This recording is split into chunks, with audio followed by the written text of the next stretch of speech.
There's a snap ring that holds the grommet in place. There's the snap ring. There's the installation tool that goes on the underside of it.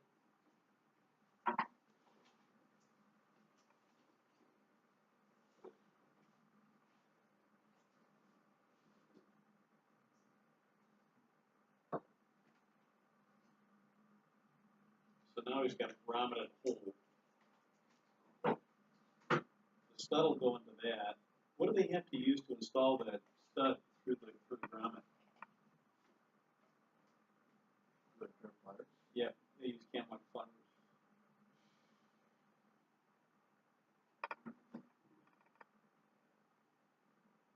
You have to be able to compress the spring in the cup in order to be able to angle the entire stud through the grommet. This is what it does.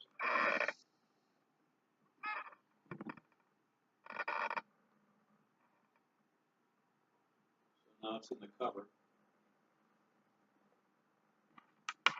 They use also a retaining ring on the other side of it. It was above a certain length of stud assembly, that they use a ring, a retaining ring on the other side of the stud.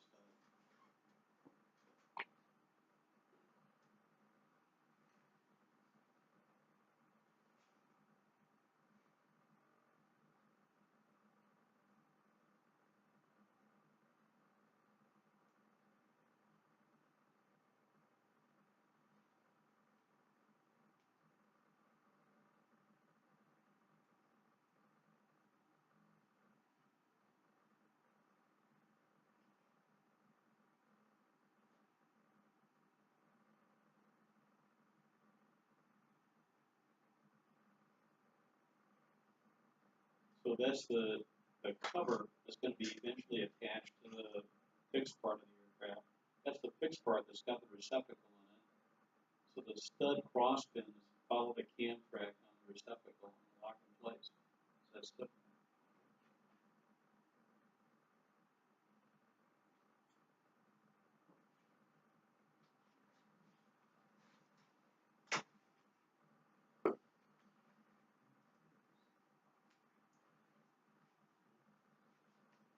show you this. This is an automotive application for Zeus fasteners.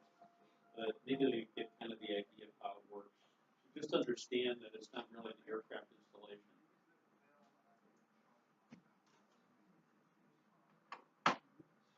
PZUS, Zeus, otherwise known as a quarter turn fastener. If you look in the catalogue, you'll find a couple of pages. A range of Zeus fasteners, together with diagrams and charts, which all looks very complicated. So I'm going to try to explain it to you and simplify it. This is the range of fasteners and springs that we stock, starting here with a standard dome fastener, available in several different lengths. This is the regular shape Zeus fastener that you're probably familiar with. This one's a spring in the assembly. As you undo the Zeus fastener, it automatically ejects. This one's just zinc plated, and this one's a black one with a diamond shaped frame. It's the same thing, but with a welded on wing nut. So you can just operate it by hand without the use of a screwdriver. And pretty much the same again, but this is a round one, which spreads the load quite a bit more. There's a lot more surface area there. And this is the range of Zeus springs. The springs are the receptacle. This is how they mount on the car this way up. And the height of these springs increases as you go through the range of about 0.5 millimetre at a time. And this one on the end here is already fixed to a steel plate which you can weld straight onto a chassis tube.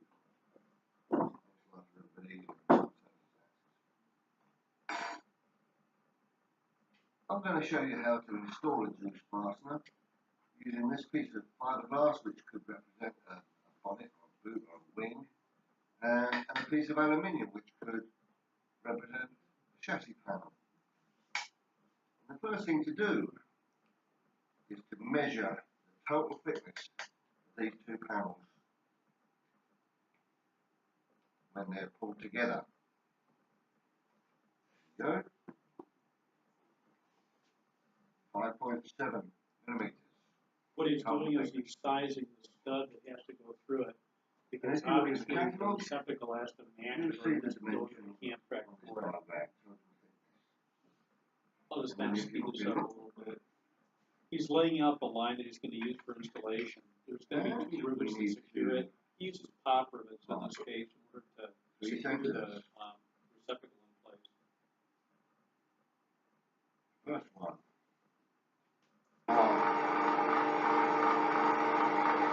It's going to be the clearance hole for the stud.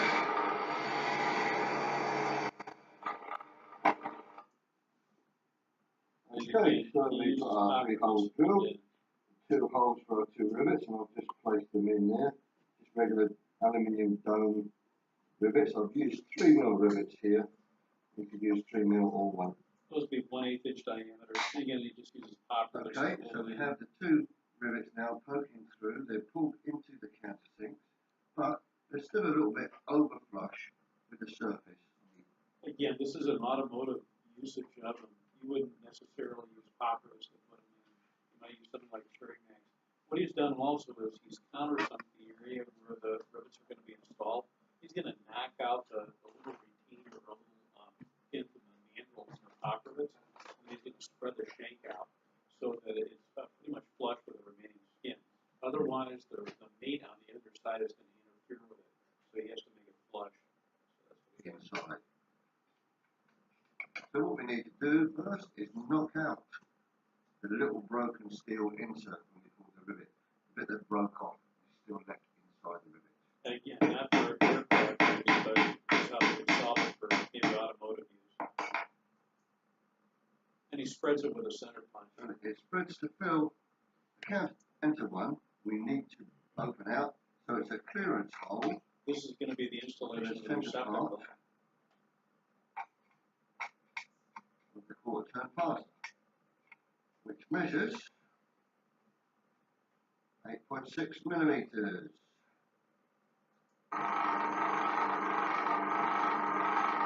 Need to use countersunk rivets. We've got to countersink these 2 holes. Again, a slow speed on the drill.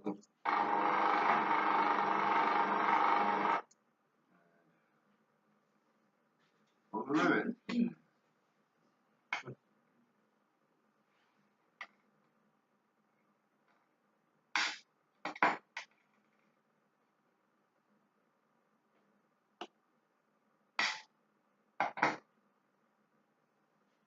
There you go. Spring is fixed.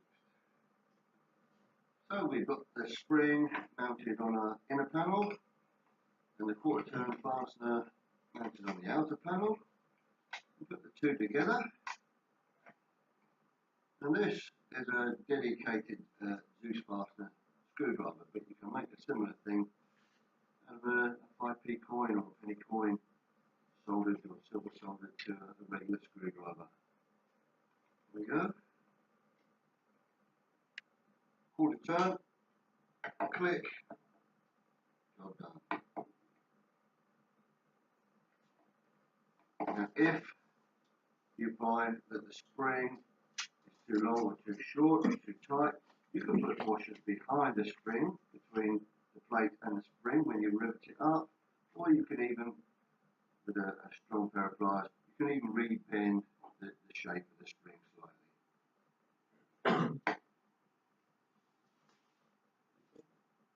This fastener. Sometimes watching a video like that, you get a better idea of how the fastener works. What I want to do next, I want to cover a little bit more on electric arc welding. What I did was I ran off the majority of slides that I'll use for the presentation. Last week we kind of finished up the shielded metal arc, but I'll review a little bit more.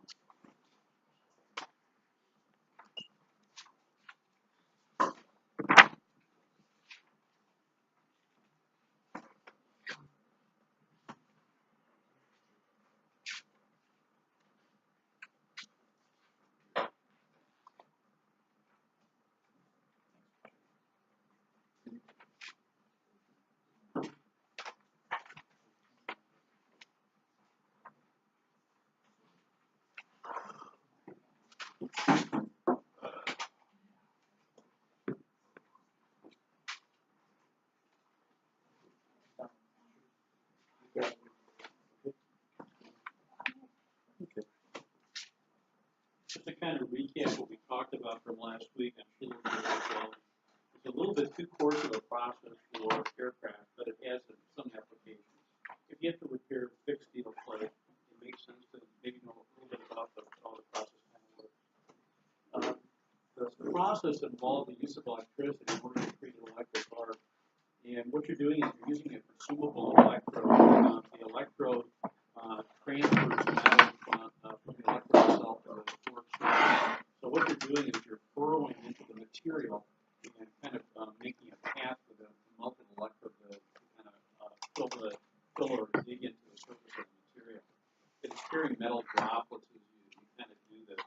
And eventually those metal droplets will cool, and that forms kind of the bead that you see on the surface, and also forms a degree of the penetration that's necessary to make a weld work. What I can tell you about this type of welding, characteristics of the welding circuit, it's low voltage and high amperage, so you need quite a bit of current flow to make the thing work. The electrodes are covered with a flux covering, and they're baked on. The flux cover pretty much determines the polarity that you're going to be using in the electric arc process. We have to set up the machine for a particular polarity, and I'll explain why in a little bit, but pretty much that flux covering kind of determines what kind of polarity you're going to be setting on the weld. When that flux is consumed, it produces kind of a material that acts as a shielding gas. So it kind of occludes and protects the area that's molten if you're welding. If you didn't have that, the molten metal would oxidize really quickly, and it would lead to lack of fusion in that area. So that's why the flux covering is there. What's also in that flux covering, you're going to find alloying elements, you're going to find scavengers, deoxidizing agents, a lot of other things that are inside of the flux covering. Remember that it's consumed in the process of welding. Additionally, when the flux cover is consumed, there's a material that's produced that will form on top of the weld bead. It's called slag. That has to be chipped away or removed later. It forms kind of like a cocoon. It's a secondary form of protection as the weld is cooling, and it's kind of peculiar to stick welding. So a lot of the other electric arc processes don't have slag that forms, but in this process anyway, it's a kind of a characteristic of stick welding. You have to have the slag there that acts to kind of protect the weld as it's cooling, but it has to be broken away or chipped off in order to expose the weld bead that's beneath it. Additionally, in electric arc welding or stick welding, we sometimes have bead upon bead, which we don't do in other processes. It's extremely important to remove that slag cover, but that slag covering, because otherwise it will lead to inclusions that are left beneath the next bead of weld metal that you put on top of it. So again, which slag is produced. Be careful too, when you chip that slag away, it's got a consistency kind of like glass. And what happens is, if you don't have protection over your eyes, that slag covering is like a magnet for your eyes. So again, make sure that you protect yourself. The reason that we don't use electric arc welding directly on aircraft itself is primarily because of the temperature. The electric arc, if you were to measure the temperature, is somewhere between 6,000 and 10,000 degrees, so it's kind of heavy. Okay? So anyway, that's what I can tell you.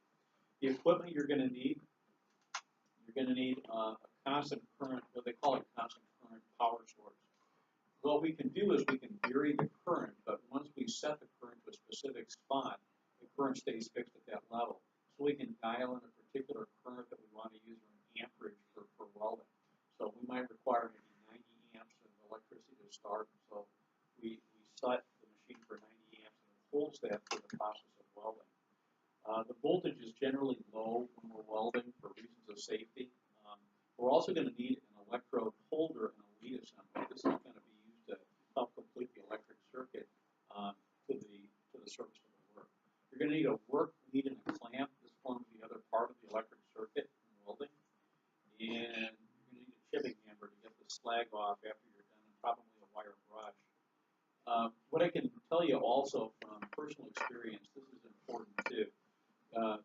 When you arc weld, I like to do it outside in still air, or even better, I prefer to do it in a shop where I've got a ventilating fan running. And the fumes that are given off are poisonous, so it's important that the ventilating fan be running. When that flux cover is being consumed, the gas that is protecting the weld So the gas is poisonous, but it's a necessary thing we need to kind of protect the welder in the cooling stage of welding.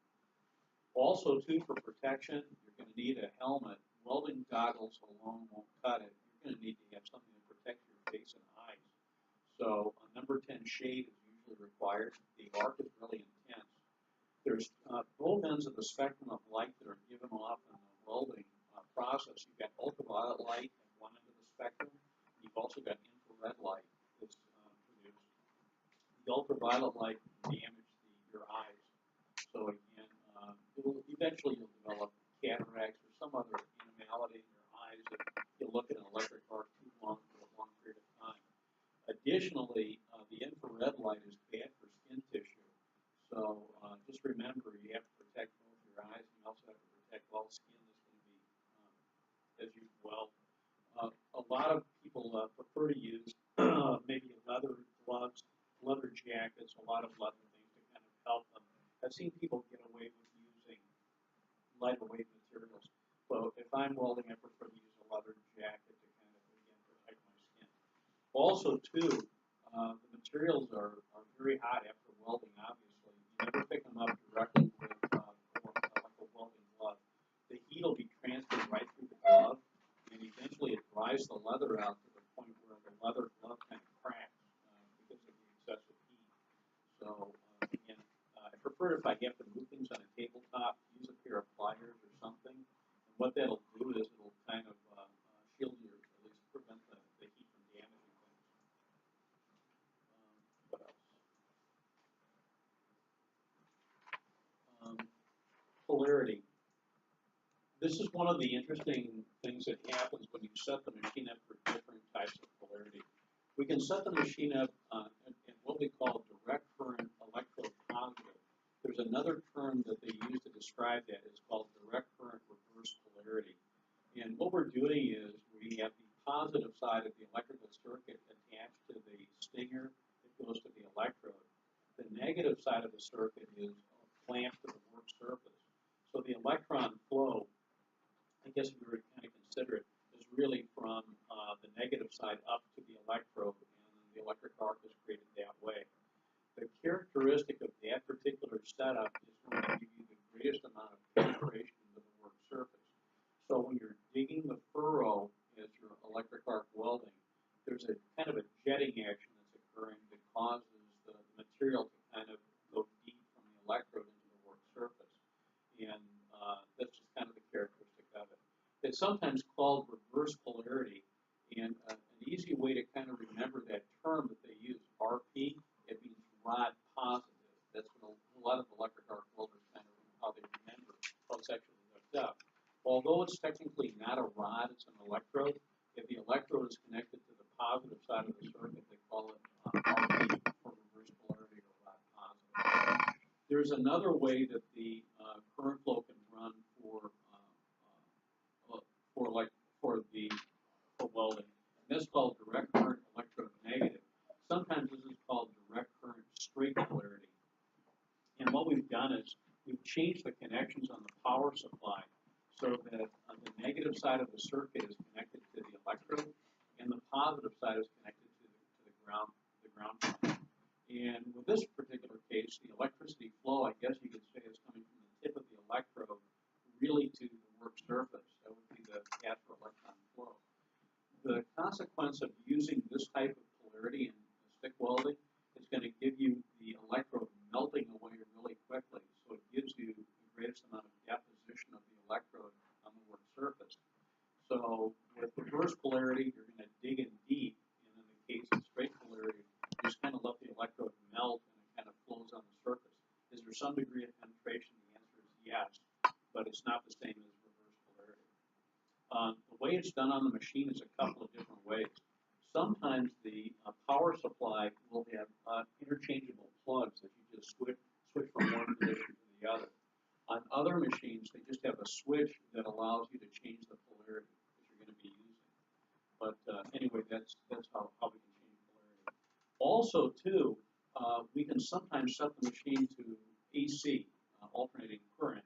This gives you a compromise in penetration into the work surface. It also provides kind of a compromise in deposition of the electrode as it is kind of melting. And we use it for sometimes out-of-position welding, where we want to have kind of like a fast freeze on some of the electrodes that we're welding out of position. What it does for us, it allows the electrode or the weldment to kind of cool really quickly so it doesn't drip away.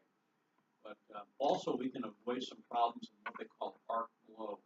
Sometimes when we're developing electric current and we're using electric current in welding, the consequence of it is maybe the magnetic lines of flux that are created as part of it.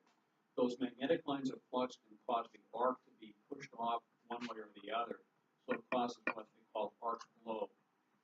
And if we can weld with AC, you sometimes mitigate the problem of arc flow. The arc will kind of go where you want it to go, and you'll end up depositing metal where you want it to be.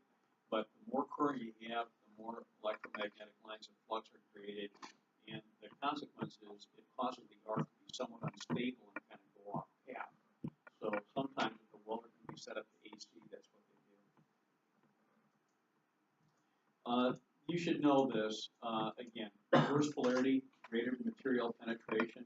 You've got a jet action that allows the metal droplets to be propelled to the work surface.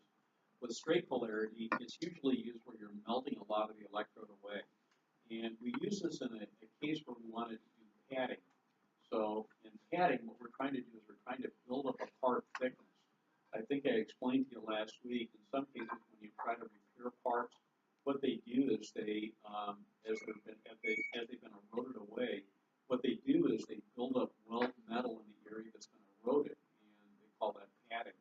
Usually the machine is set up for straight polarity when you do something like that. So that's what they call padding. And again, alternating current, sometimes for faster welding speeds, or maybe welding out of position, or if the flux covering on the electrode permits it, sometimes AC current is used for welding. That's it. The power source, this is kind of important if you were going to select the electric arc welder. They use a term to kind of describe the performance of a power supply by what they call the duty cycle. And it says the length of time that a welding machine will be used continually at its rated output in any given period. The commercial electric arc welders usually have a high duty cycle, which means that you can consume a lot of electrodes in a short period of time without risk of damaging the machine. There's a lot of transformer windings that are inside of the machine in order to control the amperage and voltage. But on the lower cost machines, what you'll find out is eventually they get so hot that it'll damage the welder if you try to use it for an extended period of time. So, say for example, we've got a 60% duty cycle on a 300 amp capacity machine. What that means is that we can run it at 60% of 300 amps in a 10-minute period, and it won't necessarily damage the equipment. It won't burn it out. So the higher the duty cycle generally means a better quality piece of equipment. Honestly, if you were buying an electric arc welder for maybe just regular home shop use, you could get away with maybe a 50% or a 40% duty cycle. But if you were in a shop where you were going through a lot of electrodes in a short period of time with very limited cooling periods between the electrode use, you want something with a fairly high duty cycle. Current setting. Most of these machines are constant current. What that means is you set a particular current on the machine in the amperage, and that's it. That's what you're going to be producing. So we select the current based on the diameter of the electrode. You're going to have to look at a chart to figure out what diameter of electrode is compatible with what particular current. That's how it's done. The voltages are low. Really, you can't really control that. Before you start the electric arc, you could measure the voltage between the electrode and the work surface. It should be somewhere between 60 to 80 volts. And when you're welding, if you were to measure the voltage, it would be somewhere between 50 to 40 volts. But that's kind of inconsequential. It doesn't mean too much. The electrodes, what you need to know about the different types of electrodes. The American Welding Society identifies welding electrodes, in fact, that do carry current with an E designation. So if you see something like E as a designator for an electrode, for something like would be a reinforcing rod, it isn't just a rod, it actually doesn't necessarily mean that the electrode is consumable either. It just means that it's designed to carry current. Most of the electrodes come in different diameters. They come from 1/16 to about 3/8 diameter. And most of the length of the electrodes are about 14 inches long. And they're shipped in steel containers that are usually sealed. The problem is, over time, if the electrodes are exposed to moisture, the flux covering will absorb the moisture, and it makes it very difficult to get the arc started. So this is the reason why they're usually shipped in cans that are sealed. Occasionally, you'll see people that are offering loose electrodes for sale at swap meets or wherever, but in many cases, they've absorbed so much moisture that it's difficult to get those electrodes to work reliably. There's a trick, though. What you can do is you can bake the electrode in an oven, and it'll flash off the moisture so that the electrode is lost in moisture. It'll be easier to start the arc. Different types of electrodes, as you might guess, too. If you're welding steels, you're going to have a steel electrode core. If you're welding stainless steel, you need stainless steel type of electrode. Aluminum alloys too. Anything that's electrically conductive, we can pretty much make an electrode for, but it's got to be compatible with the base material. Flux coverings that they use on electrodes, they'll use things like mica, titanium dioxide, different types of materials. They all generally combust in order to produce the gas that we talked about. And what that does is it shields the oxygen from the air around the weld so it doesn't oxidize. That will prevent fusion from occurring, so we need to do that. Some of those fluxing agents also promote fusion, which are really important, so that, again, that's what we're trying to achieve in welding anyway. I got a quick question. Yeah. When you talk about baking, how long do you bake it? I'll show you in a minute. I got that in the slide.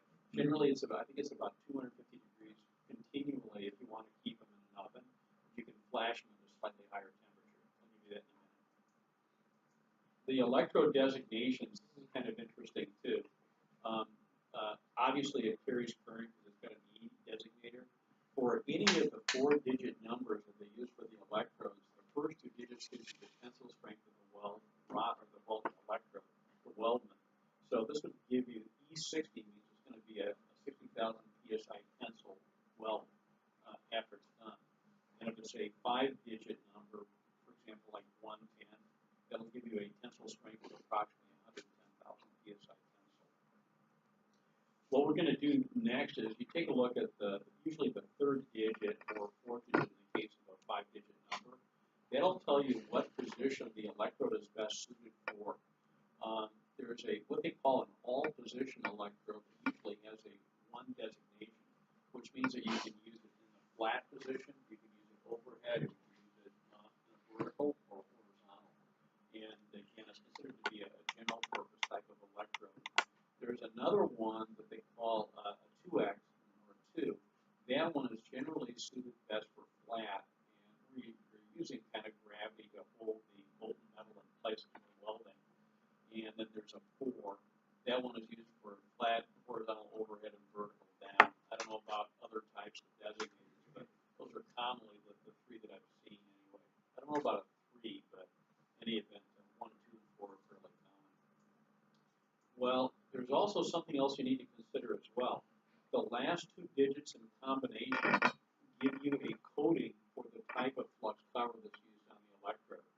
So, for example, like an E6010, the 60 would give you a 60,000 psi tensile, but the last 2 digits, well, the 1 indicates it's going to be a all-position electrode, but the last 2 digits, the 1 and the 0, pretty much identifies that particular electrode as useful for DC reverse polarity, where the electrode is positive.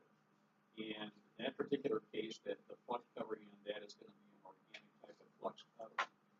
Here's another one. This is also an all-position electrode, but this contains titanium and sodium in it. This particular combination of flux cover can be run either on AC or DC straight polarity. If you take a look at this one, this is a common one, like E7018. This is a low hydrogen type of flux covering that's on an iron powder. They can be run pretty much on AC or DC reverse polarity, DC positive. The important thing to remember is the last two digits identify pretty much the polarity that the machine has to be set to. And this is only a representative list. There's a whole bunch of other different types of electrodes that are out there. But I just wanted to give you kind of like a sample of some of the electrodes that are commonly found. My favorite electrodes to run when I'm stick welding would be E7018 and E6010. Those are probably the two most common type of electrodes. The E7018 gives you a nice bead when it's done. It's considered to be a superior type of electrode because it helps to prevent hydrogen embrittlement in steel, and it gives generally a quality weld. The E6010 is kind of it's a lower cost electrode, but I can get decent welds out of it most of the time if I pay attention to what I'm doing.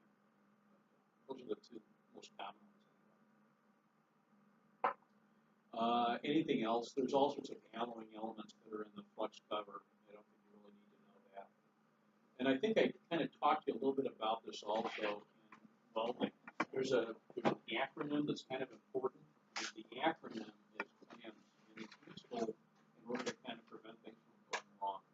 If you can remember to set the machine to the correct current, and you may remember to maintain the correct arc length, and you pull the electrode angle so that you're actually getting the work surface. You manipulate the electrode with either a weave or a circle with some hesitation, and you keep the speed of travel up. Generally, everything will work okay. So it's kind of a memory aid in order to kind of ensure that you're going to produce somewhat of a quality weld. That's the idea behind it. Notice also we've got there's an angle that the welder is using. That's kind of interesting too. What I like to do is I like to rest my elbow on the work surface of one hand and then use it as kind of a steady prop as I'm welding. That way it keeps the arc, or at least it keeps the line of the weld bead relatively straight. But you have to remember to reposition the electrode and keep the distance somewhere between about a 16th to an 1/8 of an inch away.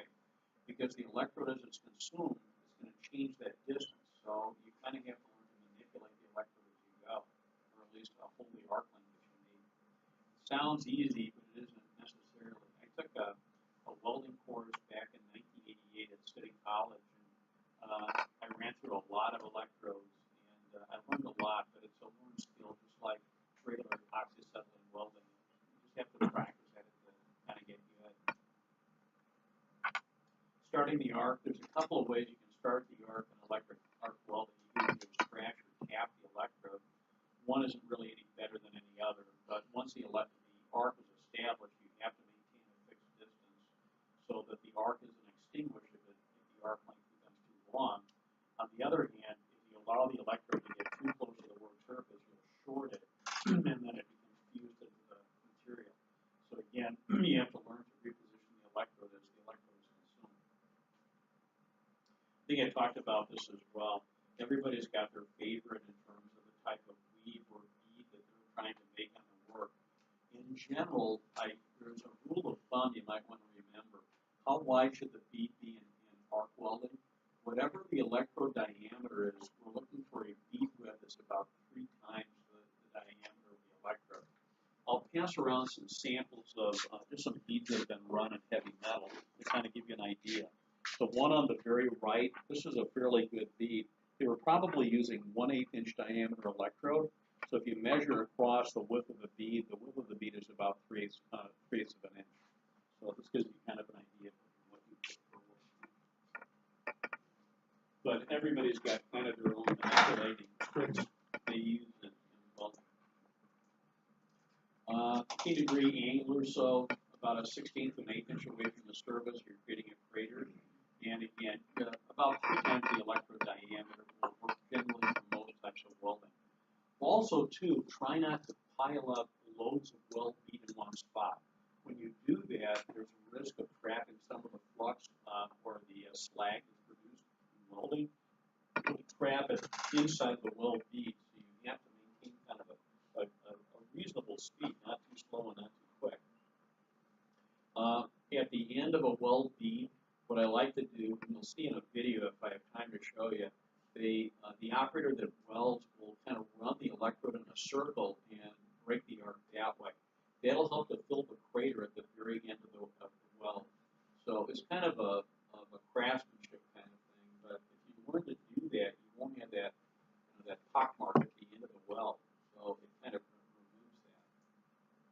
Here's some examples of what's good and bad in electric arc welding and what can kind of go wrong or maybe go right.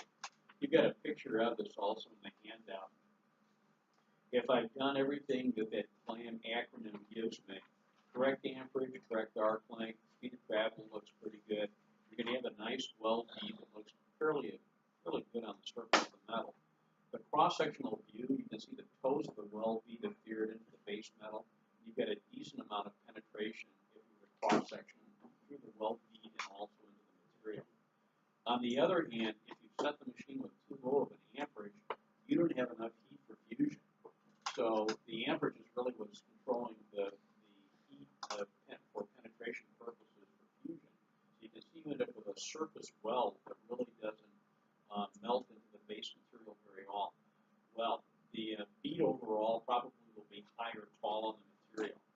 On the other hand, if you've gone way overboard on current, on amperage, you're going to end up with something that looks like the third one from the left, and that one's got weld spatter. You've got random droplets of metal that came from the electrode that are kind of uncontrolled. And again, that's pretty much indicative of just having too much current dialed into the machine. You got way too much amperage. You're going to consume lots of electrodes, but more importantly, the arc is really unstable. So you get a lot of swelling spatter that's around the weld. If you let the arc length get too short, you're too close to the work surface with the electrode, you're going to pile on loads of welding rod. But again, it's going to have kind of a tall appearance on the top. Arc length is too long. What you did was, as the arc was established, you didn't reposition the electrode as it's consumed. The arc length gets really long. You'll have a little bit of spatter from something like that, but again, you're not depositing enough material into the surface of the metal, so the weld bead is going to be weak. You just don't have enough material. Speed of travel is too slow. You'll pile gobs of material on the surface. There's danger in doing that, like I mentioned. Sometimes you can trap the flux cover, or I should say the slag, in that weld area because you've got loads of material that you're piling on as the electrode is consumed. And then if the speed of travel is too quick, well, you're going to end up with a stringy bead that's really pointy. So there's a sample that's going around. If you take a look at that one sample that's going around in class, one of them has got really a stringy bead on it. So that pretty much identifies that the speed of travel is going too kind of quickly. And I think I showed you this last week. When the electrode is consumed in the welding process, you've got several things that are occurring. You've got a gaseous cloud from the flux cover that's being consumed. You've got transfer of metal droplets to the work surface. You've got a molten puddle or a crater that's being created. You've got slag that forms on top of the weld that has to be chipped off. And there's an area that's adjacent to the weld bead and also beneath the surface of the weld that's called the heat affected zone. This is the area that's generally under stress after welding. When all welds are made, they cool eventually. And in the cooling process, it puts a tension stress in the metal. And you already know from oxyacetylene welding how we kind of take care of that. In steel, anyway, we'll normalize the area of the weld, which will spread the stress out over a wider area. And this type of welding, this might require some post-heat treatment afterwards, but honestly, in the field, I doubt it's seldom done. It's really not a necessity with a lot of stick welding. Just understand that there's an area that's influenced by heat as well. We can make things worse if you were to quench that weld in water, that may crack the area next to the bead. So again, we'll just allow it to kind of cool and still air and kind of be done with it. This is the idea in padding. Again, when parts are really worn and we really can't afford to replace them, but as the parts are eroded, what we'll do is we'll just build up surfaces of weld bead to kind of replace the material that's been taken away. And we'll usually set up for straight polarity in this case. We'll have to grind some of that material away to get maybe a